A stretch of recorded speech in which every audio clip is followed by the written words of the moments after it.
Shah news में आपका इस्तकबाल है। ताज़ा तरीन खबरों के लिए देखते रहिए शाह न्यूज। అది మన జిల్లా డిస్ట్రిక్ట్ ఫైర్ ఆఫీసర్ గారు తర్వాత ఎస్డీఆర్ఎఫ్ టీమ్ కూడా వాటి సెర్చ్ ఆపరేషన్స్లో ఉన్నారు. నిన్న సాయంత్రం చేయడం జరిగింది, మనకి దొరకలేదు.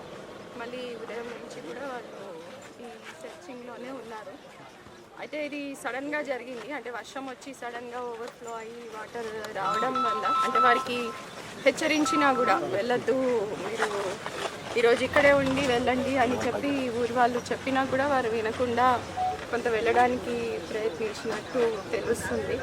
కాబట్టి ఇక్కడ జనమందరికీ కూడా ఈ గ్రామాల ప్రజలందరికీ కూడా విజ్ఞప్తి ఏమిటంటే ఇలాగ వర్షాలు వచ్చి ఎక్కడెక్కడైతే మనకి చెరువులు అలుగులు పారడము, మన లో లెవెల్ కాజ్వేస్ మీద వాటర్ రావడము అక్కడ చర్యలు తీసుకుంటున్నాం.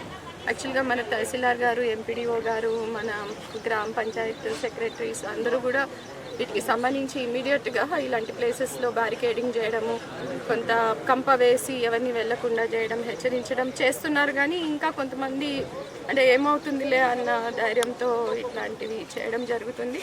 దయచేసి ప్రజలందరూ కూడా ఇలాంటివి చేయకుండా ఉండాలని చెప్పి నేను అందరికీ విజ్ఞప్తి చేస్తున్నాను. ప్రభుత్వ పరంగా మనకి ఇలాంటి డిజాస్టర్స్ జరిగినప్పుడు వాళ్ళ కుటుంబ సభ్యులకి ఏమేమి సహాయం అందించాలి అవన్నీ కూడా ఇప్పుడు ప్రాసెస్ చేస్తాం. అదేవిధంగా ఊరి వాళ్ళు ఇక్కడ మనకి ఈ ప్రాబ్లం ఎప్పుడు కంటిన్యూస్గా ఉండేదే, ప్రతి వర్షాకాలంలో కూడా ఇలాంటి ఇష్యూస్ అవుతున్నాయి. కొన్ని హై లెవెల్ బ్రిడ్జెస్ కూడా మనం చేయాల్సి ఉంది అని